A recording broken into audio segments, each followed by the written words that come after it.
Hello. I'm going to start a chapter book called Dear Mr. Henshaw by Beverly Cleary. If you ever kept a journal, this might interest you to do so. I'm just going to read a couple chapters a day. Okay. It goes pretty quick in the beginning. May 12th. Dear Mr. Henshaw, my teacher read your book about the dog to our class. It was funny. We licked it. Your friend Lee Botts, boy. Okay, May now goes December 3rd. Dear Mr. Henshaw, I am the boy who wrote to you last year when I was in the second grade. Maybe you didn't get my letter.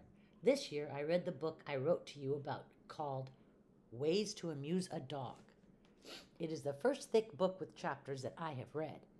The boy's father said city dogs were bored, so Joe could not keep the dog unless he could think up 7 ways to amuse it. I have a black dog. His name is Bandit. He is a nice dog. If you answer, I get to put your letter on the bulletin board. My teacher taught me a trick about friend. The I goes before E so that the end it will spell end. Keep in touch. Your friend, Lee Botts. Okay, it just now goes to November 13th. Dear Mr. Henshaw, I am in the 4th grade now.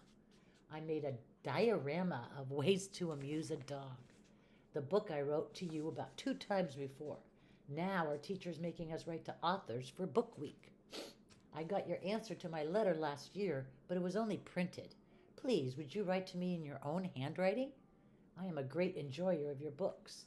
My favorite character in the book was Joe's dad, because he didn't get mad when Joe amused his dog by playing a tape of a lady singing, and his dog sat and howled like he was singing too. Bandit does the same thing when he hears singing. Your best reader, Lee Botts. December 2nd. Dear Mr. Henshaw, I got to thinking about ways to amuse a dog. When Joe took his dog to the park and taught him to slide down the slide, wouldn't some grown-up come along and say he couldn't let his dog use the slide? Around here, grown-ups who are mostly real old with cats get mad if dogs aren't on leashes every minute. I hate living in a mobile home park. I saw your picture in the back of the book. When I grow up, I want to be a famous book writer with a beard like you. I am sending you my picture. It is last year's picture. My hair is longer now. With all the millions of kids in the U.S., how would you know who I am if I don't send you my picture? Your favorite reader, Lee Botts. Enclosure, picture of me. We are studying business letters. Okay, another page, another year. October 2nd. Dear Mr. Henshaw, I'm in the 5th grade now. You might like to know that I gave a book report on ways to amuse a dog. The class liked it. I got an A-. The minus was because the teacher said I didn't stand on both feet. Sincerely, Lee Botts. November 7th. Dear Mr. Henshaw, I got your letter and did what you said. I read a different book by you.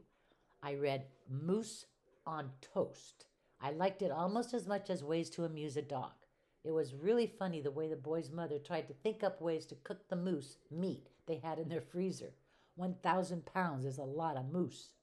Moose burgers, moose stew, and moose meatloaf don't sound too bad.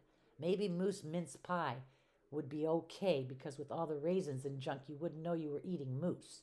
Cream chip moose on toast? Yak. I don't think the boy's father should have shot the moose, but I guess there are plenty of moose up there in Alaska. And maybe they needed it for food. If my dad shot a moose, I would feed the tough parts to my dog Bandit. Your number 1 fan, Lee Botts. Okay, now we're September 20th. Dear Mr. Henshaw, this year I'm in the 6th grade in a new school in a different town. Our teacher is making us do author reports to improve our writing skills. So, of course, I thought of you. Please answer the following questions. Number 1, how many books have you written? Number 2, is Boyd Henshaw your real name or is it fake? Why do you write books for children?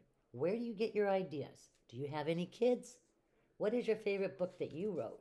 Do you like to write books? What is the title of your next book? What is your favorite animal?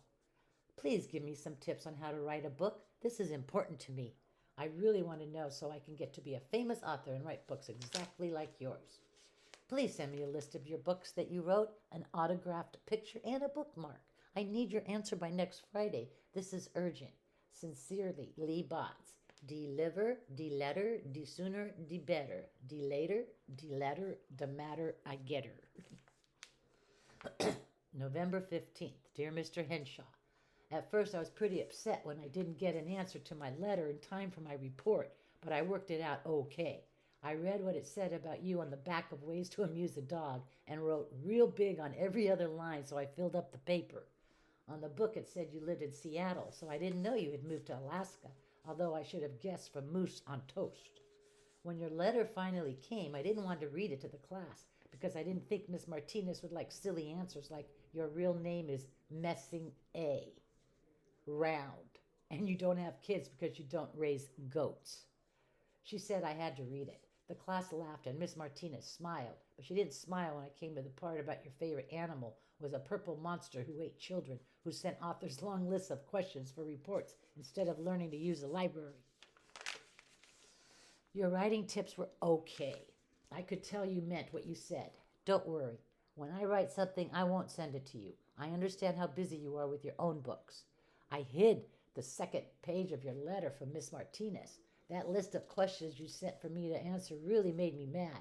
Nobody else's author put in a list of questions to be answered, and I don't think it's fair to make me do more work when I already wrote a report.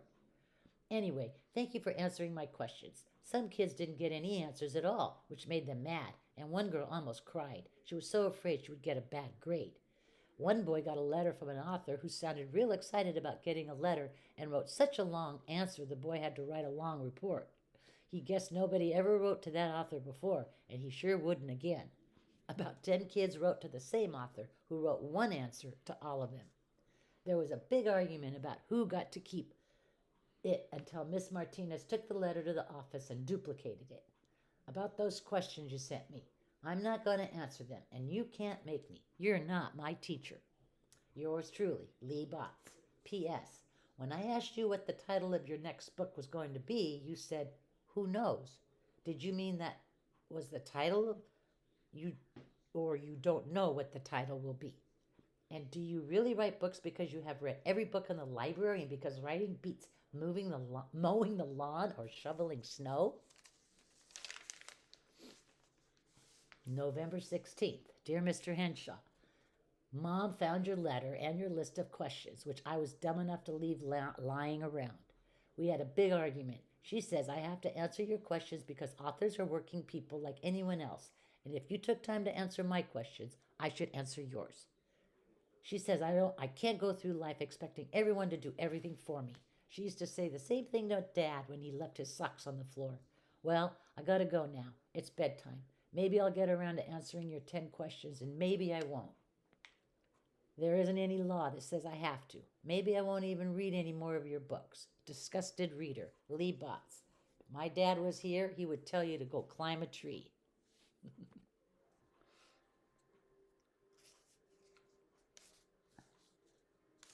That it? There he is. Sorry about that.